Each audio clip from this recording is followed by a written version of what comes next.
नवीन ने शादी के बाद अपनी पत्नी का कॉलेज में एडमिशन करवा दिया ताकि वह अपनी पढ़ाई की इच्छा पूरी कर ले। जबकि भाई और माँ इससे बिल्कुल विरुद्ध थे कि तुम्हारी पत्नी कुल की मर्यादा खराब कर देगी, इसे घर पर रखो। लेकिन जब नवीन ना माना तो माँ ने सब कुछ बड़े बेटे को दे दिया और नवीन को घर से निकाल दिया। नवीन किराए पर रहने लगा और उसकी पत्नी पढ़ लिख कर इंस्पेक्टर बन गई। और कुछ समय बाद बड़े बेटे ने माँ को किसी बात पर मार पीट कर निकाल दिया। तो पड़ोसन माँ को न्याय दिलाने थाने ले गई। तो माँ का सर शर्म से झुक गया, क्योंकि सामने मैंने तुम्हारे लिए मुंह दिखाई का कोई गिफ्ट नहीं खरीदा था। सोचा था तुमसे पूछ लूं कि तुम खुद क्या चाहती हो। तुम्हारी इच्छा मेरे लिए सबसे अहम है। मुझे बताओ तुम क्या लेना चाहती हो। नवीन ने नरमी से मीना का हाथ थामा हुआ था। दिल में बहुत सी बातें थी, मगर सब्र ढूंढता जा रहा था। आखिर वह धीरे से बोला। वह यह बात बड़े प्यार और मान से कह रहा था। उसकी आवाज में गंभीरता भी थी और प्रेम भी। नवीन ने मीना की आंखों में देखा तो वहां नमी तह रही थी। वह खामोश थी, जैसे शब्द उसके होठों तक आकर रुक गए हो। दोनों की शादी अरेंज मैरिज थी, इसलिए नवीन उसकी पसंद नापसंद के बारे में ज्यादा नहीं जानता था। इसीलिए चाहता था कि वह जो उपहार दे वह उसके दिल के करीब हो। मीना ने धीरे से सर उठाया। आंसू उसकी पलकों पर आ गए थे। वह नम आवाज में बोली, मेरी इच्छा आप पूरी नहीं कर सकते, इसलिए आप जो चाहे मुझे दे दीजिए, मेरे लिए वही काफी होगा। उसने यह कहकर नजरें झुका ली, मगर दिल का बोझ अभी भी आंखों में साफ झलक रहा था। नवीन ने उसकी बात सुनकर उसे आग्रह किया कि नहीं, एक बार अपनी इच्छा जरूर बताओ। मैं वचन देता हूँ पूरी करने की कोशिश करूंगा। मीना चुप रही। फिर जैसे दिल के दरवाजे खुल गए, वह बोली, मुझे पढ़ना है। मैं अपनी शिक्षा पूरी करना चाहती हूँ। मैं हमेशा से चाहती थी कि मैं अपनी पहचान बनाऊं, लेकिन सब कहते थे शादी के बाद सारे सपने खत्म हो जाते हैं, इसलिए चुप रह जाती थी। मगर आज आपने पूछा है तो दिल की बात कह दी है। अगर आपको मुश्किल हो तो मैं यह इच्छा भी दिल में दफन कर दूंगी। यह सुनकर नवीन एक पल के लिए वाकई सोच में पड़ गया था। उसने कभी यह नहीं सोचा था कि मुंह दिखाई के उपहार के तौर पर उसकी पत्नी अपनी जिंदगी का सपना मांग लेगी।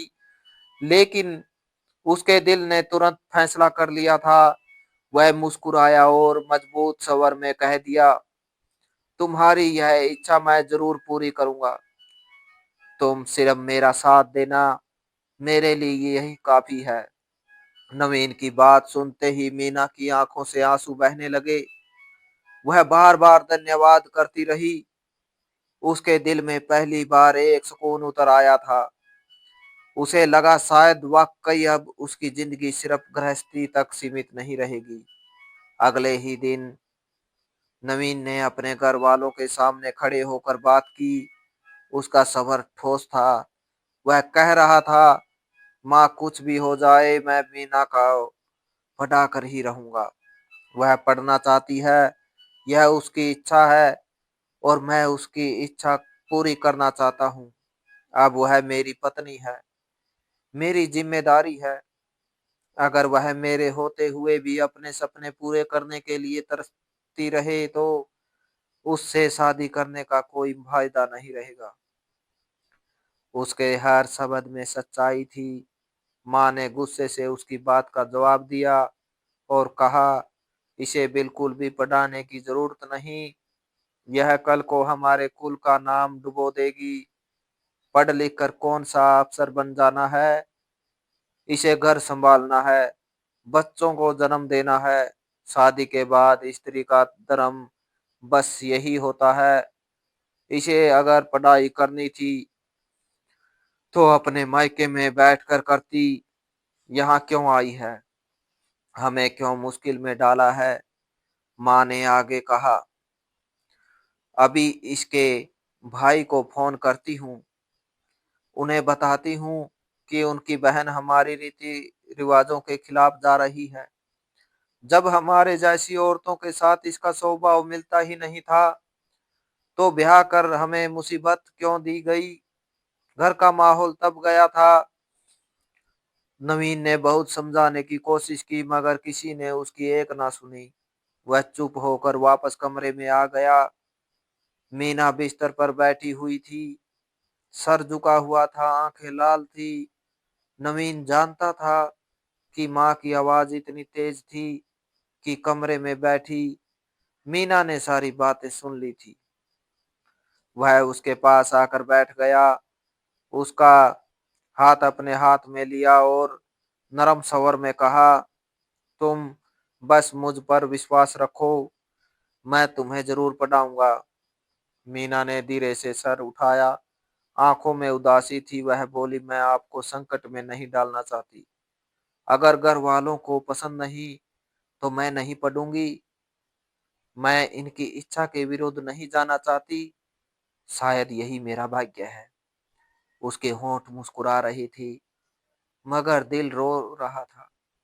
उसकी आवाज में टूटे सपनों की थकान साफ झलक रही थी। नवीन ने उसकी बात सुनी और गहरी सांस ली। फिर मजबूत स्वर में बोला, मीना, जिंदगी एक बार मिलती है, इंसान को अधिकार है कि वह अपने सपने पूरे करे। तुम्हारी शिक्षा तुम्हारा अधिकार है, कोई इस अधिकार को तुमसे छीन नहीं सकता। मैं तुम्हें पढ़ाऊंगा, चाहे मुझे इसके लिए कितनी ही बातें क्यों ना सुननी पड़े। तुम मेरी पत्नी हो, मेरी अर्धांगिनी, मेरा आधा अस्तित्व, और मैं तुम्हारे लिए खड़ा हूं। वह यह बात कहकर जैसे खुद को भी विश्वास दिला रहा था। मीना के दिल में आशा की एक नई किरण जागी। आंसू फिर आंखों से बह निकले, मगर इस बार यह आंसू कमजोरी के नहीं, कृतज्ञता के थे। उसे लगा जैसे उसके टूटे हुए पंख दोबारा जुड़ रहे हो। वह धीमे स्वर में बोली, अगर आप साथ है तो मुझे किसी बात का डर नहीं। फिर वह धीरे से प्रार्थना करने लगी कि भगवान नवीन को हमेशा खुश रखें। उस रात दोनों काफी देर तक भविष्य की बातें करते रहे। मीना बताती रही कि उसे कौन सा विषय पसंद है, किस तरह पढ़ना चाहती है, और नवीन बड़े चाव से सुनता रहा। उसके लिए सब नया था, मगर दिल खुशी से भर गया था। उसे महसूस हुआ कि उसने सिर्फ पत्नी नहीं बल्कि एक सपने देखने वाली जीवन संगनी पाई है। सोने के गहने तो सब पत्नियां मांगती है, मगर विद्या मांगने वाली पत्नी किस्मत से मिलती है।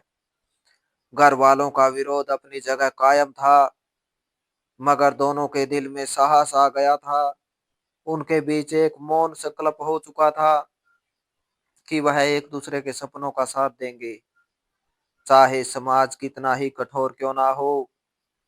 मीना की मुंह दिखाई का असली उपहार अब एक किताब, एक कलम, एक नया रास्ता था। और इस रास्ते का पहला कदम नवीन के विश्वास ने रख दिया था। नवीन ने सब घर वालों के सामने खड़े होकर मानो विद्रोह का ऐलान कर दिया था कि वह हर हाल में मीना को पढ़ाना चाहता था। अनिल बाई इस फैसले के सख्त खिलाफ थे।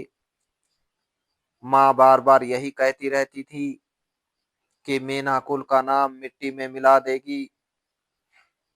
हम अपने घर की बहुओं को पढ़ने के लिए नहीं भेज सकते, यह हमारे घर की परंपरा नहीं है।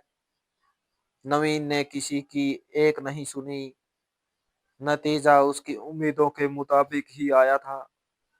माँ और भाई बहुत नाराज हो गए थे, लेकिन इसके साथ ही माँ ने वह कर दिया था जिसके बारे में नवीन ने कभी सपने में भी नहीं सोचा था।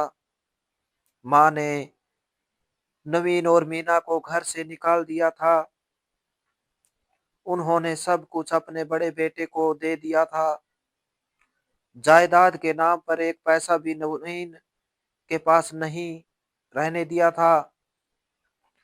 नवीन इस खुले भेदभाव पर हैरान भी था और दुख से भर भी गया था।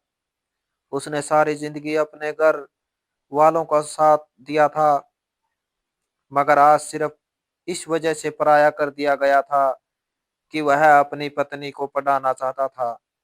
मीना ने उसे हिम्मत दी। वह बार बार उसे जिद छोड़ने का कहती रही।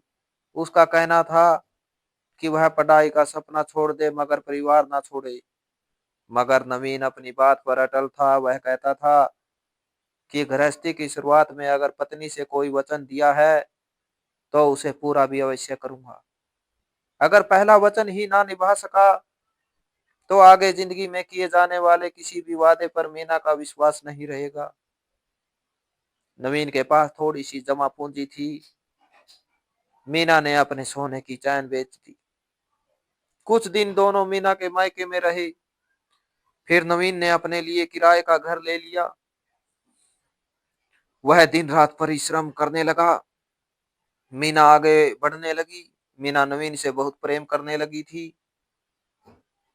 वह जानती थी कि यह प्रेम सिर्फ शब्दों का नहीं बल्कि त्याग का प्रेम है। एक सपना सुनकर नवीन उसे पूरा करने की दौड़ धूप में इस तरह लग गया था जैसे इससे बढ़कर उसके लिए कोई और काम ना हो। समय बीतता गया, मौसम बदला, घरों के नक्शे बदले, लेकिन एक चीज ना बदली। वह थी अनिल के दिल की कठोरता। बड़े बेटे ने माँ के सामने हमेशा मीठे बोल रखे थे, मगर दिल में अहंकार भर चुका था।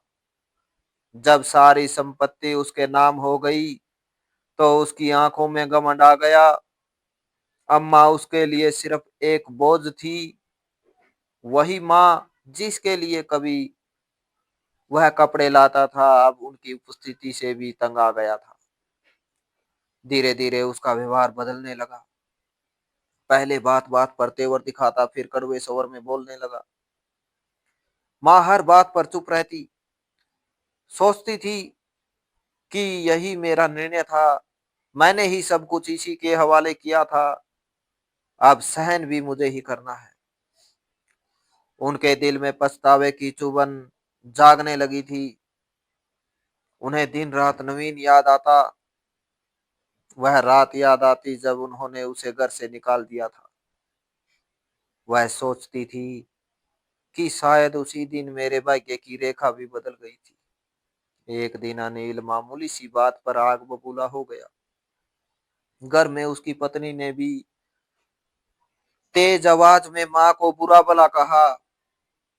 माँ ने सर झुका लिया, मगर इस बार अनिल ने हद पार कर दी। उसने अब शब्द कहे, हाथ उठाया।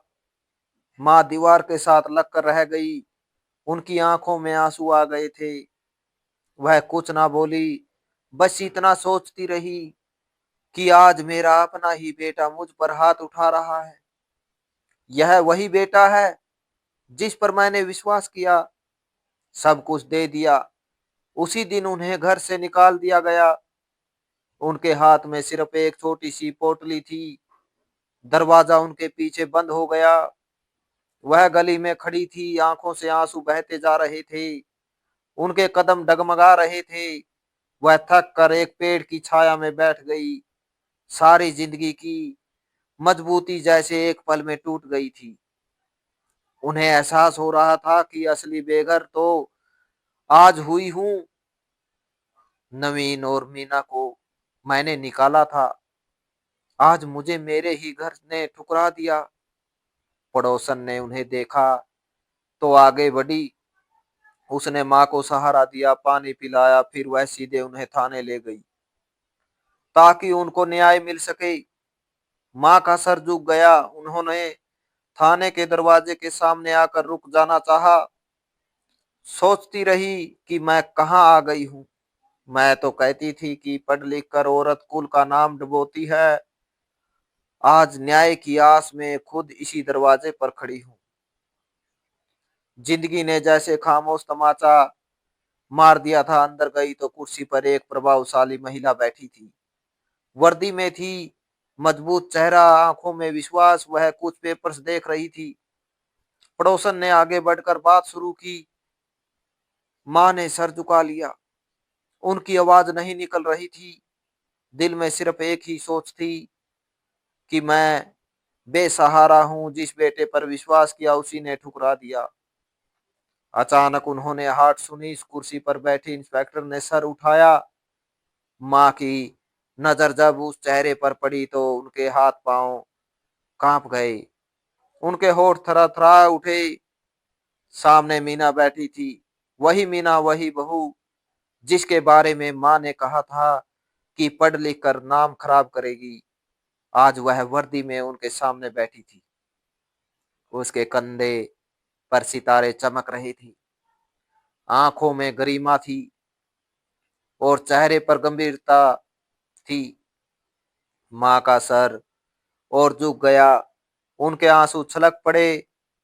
दिल में एक ही आवाज गूंज रही थी, मैं गलत थी। मैंने जिस सपने को पाप समझा था वही आज मेरी डाल बन गया था। मीना कुर्सी से उठी, धीरे धीरे उनके पास आई। उसने नरमी से माँ के कंधे पर हाथ रखा। माँ के धैर्य का बांध टूट गया। वह रो पड़ी। उनके आंसू आंचल आंचल तक बह गए। मीना ने उन्हें सहारा दिया। उसके स्वर में कोई कड़वाहट नहीं थी, कोई बदला नहीं था, सिर्फ एक बेटी जैसी नरमी थी। उसने पेपर से लिए कार्रवाई शुरू की। कानून की भाषा में उनके साथ होने वाला अत्याचार लिखा जाने लगा। माँ के दिल पर हर शब्द जैसे लकीर बनकर उतर रहा था। उन्होंने सोचा कि जिस शिक्षा को मैंने कांटा समझा था वही आज मेरी रक्षा कर रही है। थाने का माहौल शांत था। बाहर धूप फैल रही थी। अंदर माँ के दिल में पछतावे के साथ एक अजीब सा सुकून भी जन्म ले रहा था। उन्हें लगा कि भगवान ने उनकी गलती की सजा भी लिख दी और इस गलती की माफी का रास्ता भी दे दिया। आज उन्हें समझ आया कि बेटी हो या बहू, विदा इज्जत घटाती नहीं। विद्या इज्जत घटाती नहीं, बढ़ा देती है। मीना ने माँ की पूरी आप बीती सुनी। माँ ने आंसू बहाते हुए सब कुछ बता दिया था। सारी बात सुनने के बाद मीना को अफसोस ने घेर लिया था। उसने माँ को विश्वास दिलाया कि वह उनकी हर हाल में मदद करेगी और जो कुछ उसने उनसे छीन गया है वह उन्हें वापस दिलाकर ही रहेगी।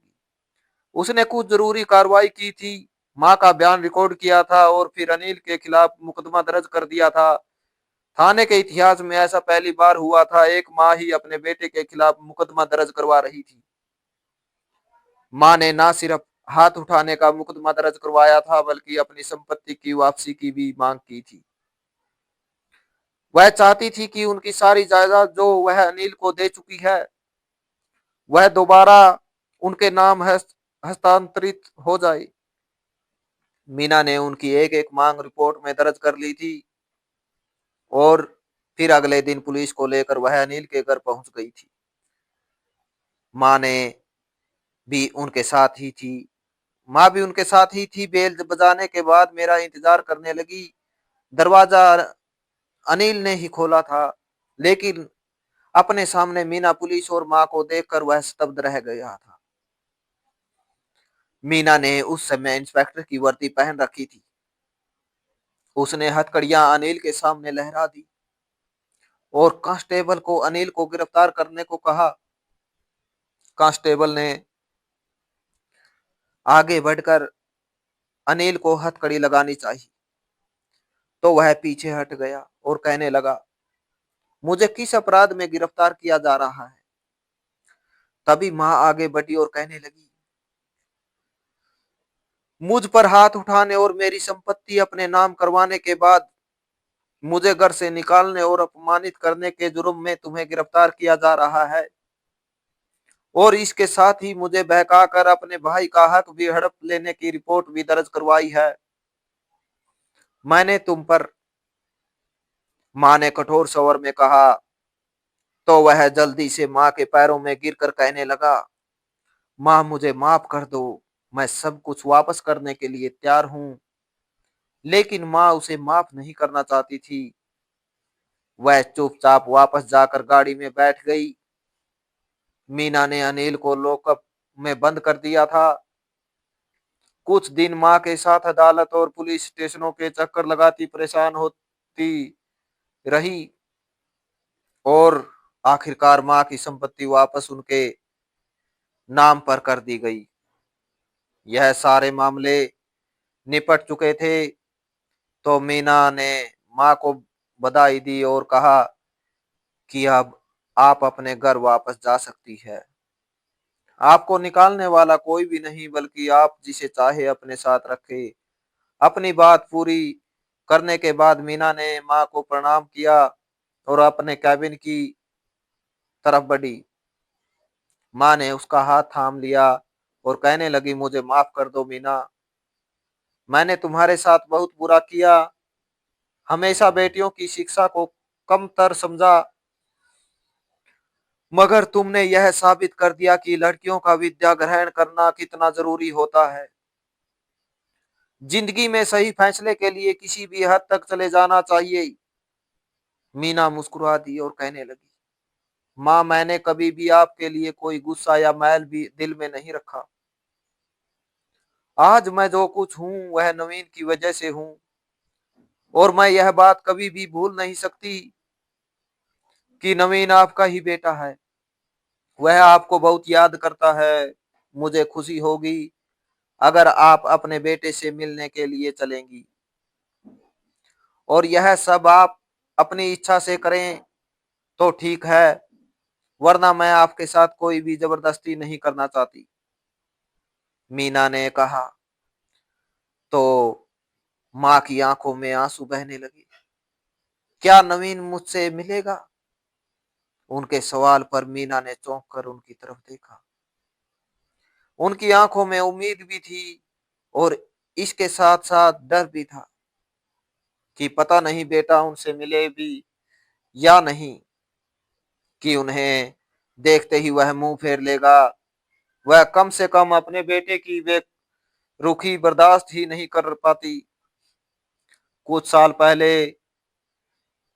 उसके साथ किया जाने वाला व्यवहार उन्हें अच्छी तरह से याद था। विधि की तरफ से सजा मिल चुकी थी, मगर बेटा की तरफ से सजा अभी बाकी थी। वह नवीन के सामने गई तो नवीन ने बिना किसी बात के सर झुका दिया ताकि माँ से आशीर्वाद ले सके। माँ रो रही थी तो उसने माँ को गले से लगा लिया और कहा कि पिछली सारी बातें भूल जाइए, मुझे आपसे कोई शिकायत नहीं है। माँ के रोने में और बढ़ोतरी हुई और उन्होंने भीगी आंखों के साथ उसके सामने हाथ जोड़ दिए। नवीन ने प्यार से उनके हाथ चूम लिए। ऐसा ना करें, आपने हमारे साथ सख्ती की तभी तो हम सफल हो पाए। अगर आप मीना को अब पढ़ने देती तो शायद मैं भी पिताजी की जायदाद पर ही निर्भर रहता। मैंने स्कैर्पिंग का काम शुरू किया था और धीरे धीरे वह व्यापार में बदल गया। मैंने खुद अपने पैरों पर खड़ा होना सीखा, परिश्रम करना सीखा, पुरानी चीजों को नई चीजों में बदलना सीखा। मीना ने बचत और मेहनत करना सीखा। अगर हम वहीं रहते तो शायद यह सब कुछ हासिल ना कर पाते। आपकी शक्ति की वजह से आज हम कामयाब हैं। नवीन ने यह सब बातें करके अपनी माँ का अपमान बढ़ाया और आगे बढ़ते हुए उनके लिए अपने घर के दरवाजे खोल दिए। यह वह घर था जो उन्होंने 4 वर्ष की लगातार मेहनत के बाद बनाया था। तब मीना इंस्पेक्टर बन चुकी थी। नवीन का स्कैर्पिंग का व्यापार भी तेजी से बढ़ रहा था। उसी समय उन्होंने घर बनाने का सोचा था। उनकी इच्छा यही थी कि माँ सबसे पहले इस घर में आए, मगर वह यह सोचकर डरते थे कि माँ उनसे बहुत नाराज होगी। उन्होंने घर छोड़ने के बाद कभी पलटकर माँ की खबर तक नहीं ली थी, तो माँ शायद उन्हें देखते ही मुंह फेर ले। जिस तरह उन्हें घर से निकाला गया था, वहां से मिलने वाले तिरस्कार के बारे में सोचते हुए वह घर नहीं जाते थे। कि कहीं दोबारा उन्हें बुराई ना देखनी पड़े और खाली हाथ लौटा दिया जाए, जैसे सालों पहले हुआ था। वह दोनों अपने रिश्तों को बहुत याद करते थे, मगर तन्हा जिंदगी गुजारने का फैसला कर चुके थे। लेकिन ईश्वर ने उन पर कृपा की, उनकी मेहनत का फल दिया। आज वह अपनी जिंदगी में सफल हो गए थे और जो टूटे फूटे रिश्ते थे वह भी वापस उन्हें मिले थे। वह दोनों प्रभु के आभारी थे। भाग्य बदलने की ताकत इंसान के हौसले और मेहनत में छिपी है। अगर हम अपने सपनों के लिए संघर्ष करें और अपने सिद्धांतों पर अटल रहें, तो भगवान भी हमारी मदद करते हैं और सत्य और न्याय की जीत निश्चित होती है। ज्ञान और साहस किसी भी हालात में इंसान की सबसे बड़ी शक्ति है। जिंदगी में कठिनाइयां और विरोध आए, मगर अगर इंसान अपने सिद्धांतों और सपनों के लिए आगे रहे, तो सफलता और इज्जत जरूरी हासिल होती है। तो दोस्तों, इस कहानी को लेकर आपकी क्या राय है? कमेंट बॉक्स में कमेंट करके जरूर बताएं। और अगर आपको हमारी आज की कहानी अच्छी लगी हो तो प्लीज लाइक जरूर करें। अगर आपने अभी तक हमारे एसके की जुबानी 2.0 चैनल को सब्सक्राइब नहीं किया तो जरूर कर लीजिए। तो मिलते हैं ऐसी ही एक और मोटिवेशनल कहानी के साथ। Thanks for watching.